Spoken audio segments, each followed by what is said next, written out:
How am I going to talk about this book without getting flagged? Hi, welcome back to my channel.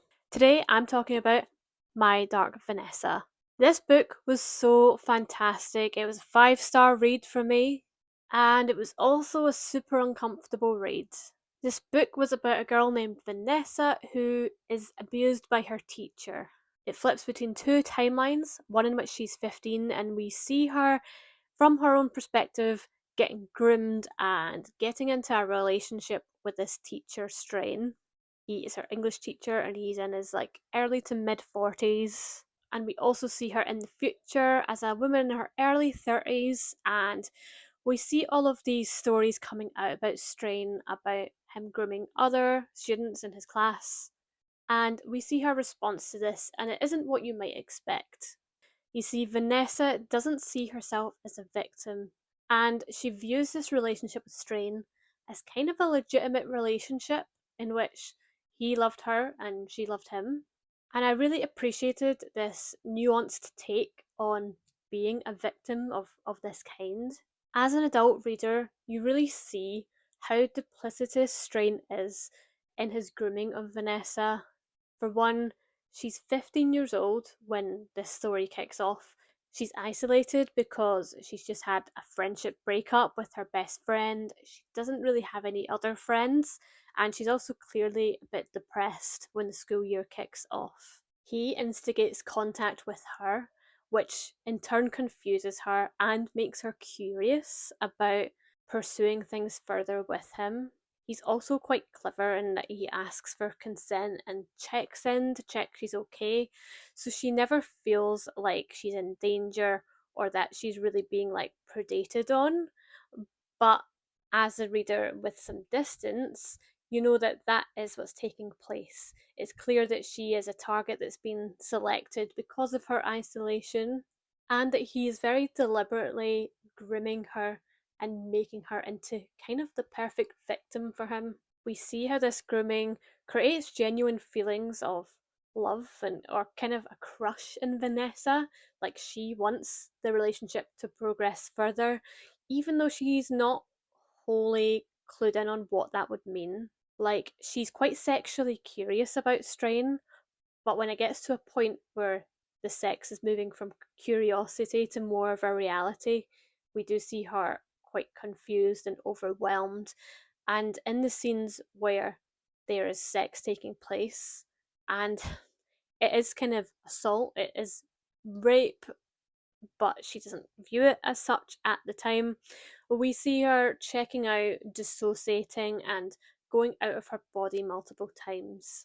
We also see Strain kind of changing between pleasuring her and making it sort of romantic, and then losing control and essentially assaulting her. And she doesn't really see the distinction of that. She doesn't have anything to compare it to. And so she almost thinks this is how it's supposed to be, and almost self gaslights into this is fine, this is normal, when as a reader, that's not normal, that's abusive, that's literal rape. But she's got a lot of inner conflict. We see her in the future where she's in her early 30s, and she does identify what happened to her as messed up. She even calls it rape at one point when she's confiding to another teacher sort of figure in her university.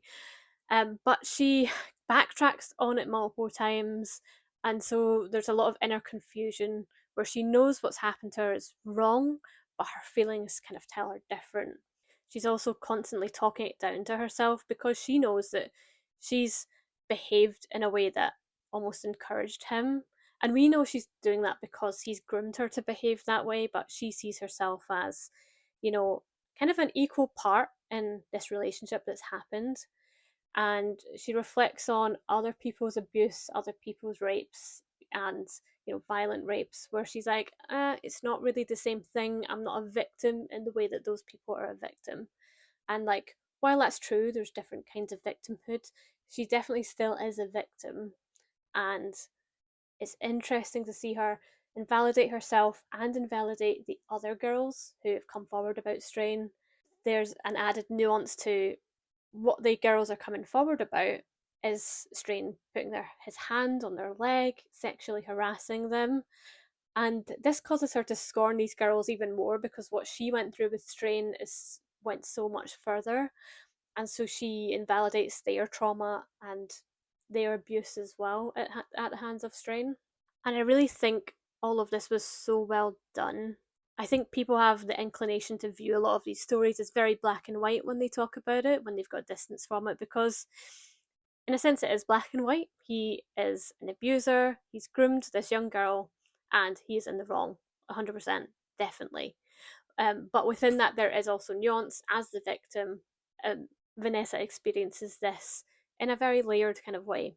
Would Strain have gone on to commit a violent assault if his grooming hadn't worked and if she hadn't been taken in by it? Probably not.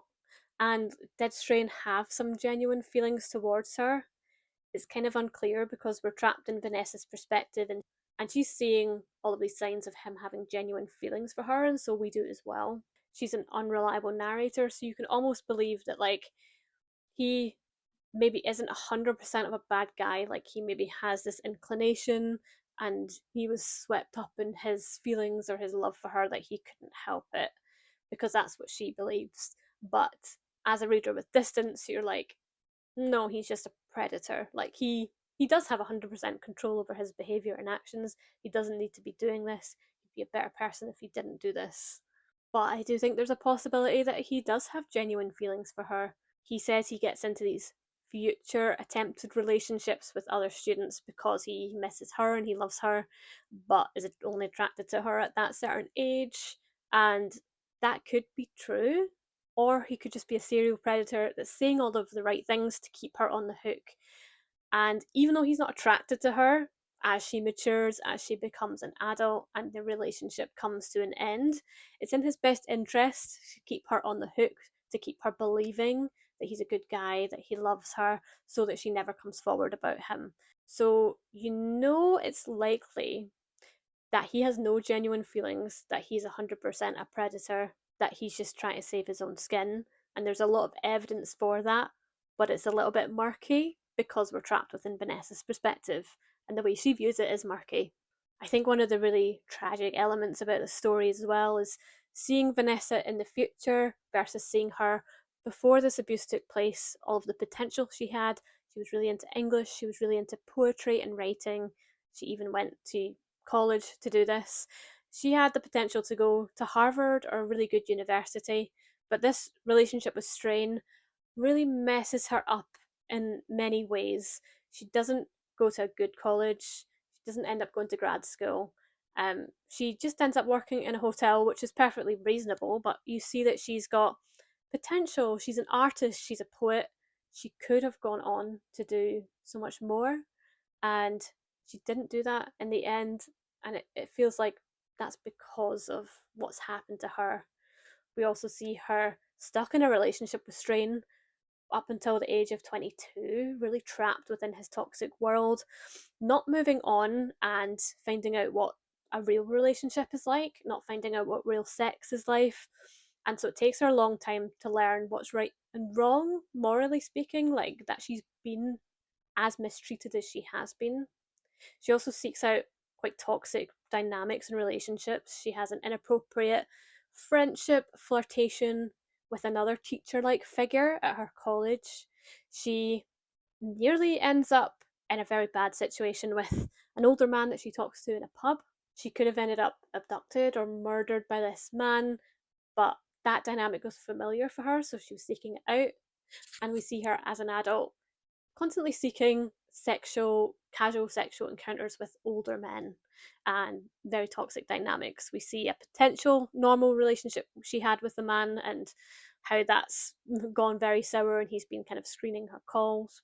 And she also has poor mental health, and she drinks and uses some substances and is really traumatized and trying to cope. It's really tough to see her struggling, and the mental gymnastics she has around Strain in this relationship. Like she's called out for talking about Lolita as a love story in college, and she reflects on it later, like towards the end of the book, where she breaks down with her therapist and is like, I can't not see Lolita as a love story. I can't not see this relationship with Strain as a love story because Like, the truth is just too destroying. Like, it actually helps her to view it as, yeah, this, we were just in love, and yeah, it might have not been right, but it was love. So she can, she justifies it in a way, because if she can't do that and she was just manipulated, groomed, abused, and discarded by this man, and basically had her life ruined, was chucked out of school, never reached her potential, never, struggles in relationships, struggles to move on and have any sort of healthy dynamic. He really has ruined her, like he said he would, and she can just about get by with that so long as it was love. And if it's not love, then she just can't face that. And I think that makes so much sense. I think a lot of victims blame themselves or look through their experiences through this kind of lens so that they can cope, because no one wants to feel used, no one wants to feel discarded. It's almost doubly traumatizing if you accept that reality. And so I really empathized with her in that. I think one of the most egregious and manipulative things Strain did was referring to Vanessa as dark.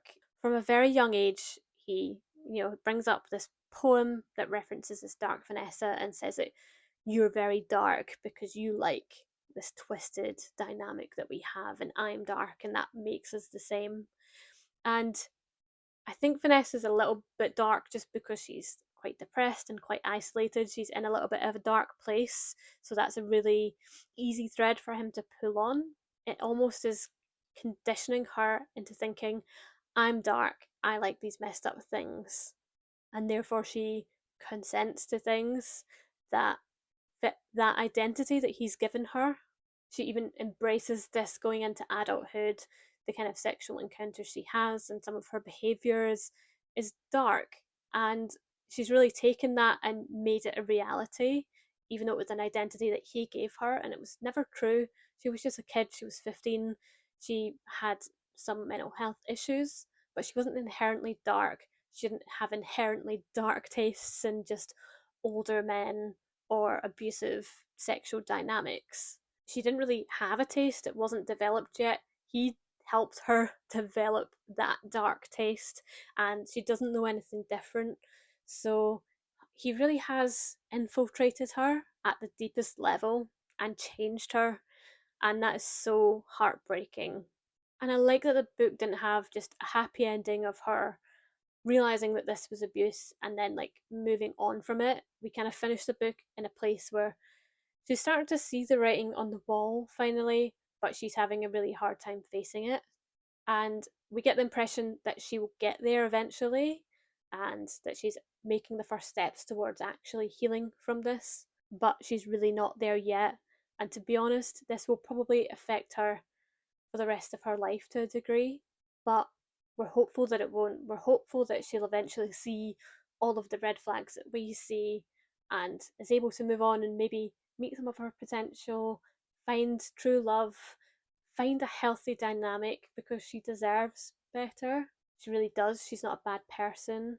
None of this stuff is actually her fault. So I think I'm hopeful for her, but it was an honest ending. And it's not really the end because she's got her whole life to live to move on from this, and I hope that she does. I really appreciated this book because I think the nuance shown here is not a side of the story we often see. Let me know what you thought of this book in the comments. Subscribe for more book chats, and I'll see you in the next video. Bye!